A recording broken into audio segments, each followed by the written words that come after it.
کراچی میں Sindh solid waste management board کی ناقص کارکردگی جماعت اسلامی نے سندھ اسمبلی میں قرارداد جمع کرا دی ہے، جبکہ رکن سندھ اسمبلی محمد فاروق کہتے ہیں 43 ارب روپے کی ادائیگیوں کے باوجود کراچی سے کچرا نہیں اٹھتا، بھاری بجٹ کے باوجود صفائی کا نظام ناکارہ ہے، شہر میں کچرا اٹھانے کا نظام بری طرح متاثر ہے، گلیاں اور سڑکیں کچرا کنڈی کا منظر پیش کر رہی ہیں، غیر پیشہ ور عملہ اور مشینری کی کمی، جگہ جگہ کچرے کے ڈھیر موجود ہیں۔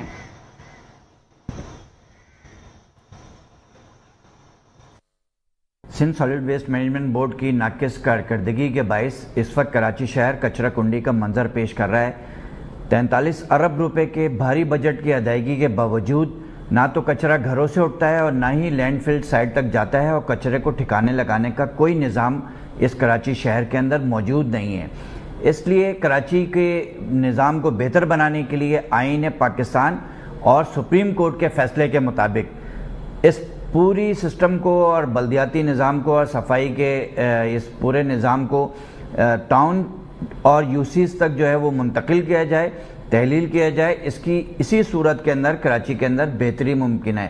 بلدیاتی دیگر اداروں کو بھی 140A کے مطابق نچلی سطح تک منتقل کیا جائے، جبھی جو ہے وہ اٹھ سکیں گے۔ ان کی وجہ سے نہ تو نالوں کی صفائی ہو پاتی ہے، نہ ہی سیوریج کا نظام بہتر ہو پاتا ہے۔ اس لیے نان پروفیشنل ٹیم موجود ہے، نہ کافی مشینری ہے، آڈٹ کا کوئی نظام موجود نہیں ہے، ٹھیکے پہ پورا نظام چل رہا ہے۔ اس لیے یہ Karachi Sindh solid waste management board کو جو ہے وہ یہ مطالبہ کرتا ہے کہ ٹاؤن اور یوسیز تک منتقل کیا جائے۔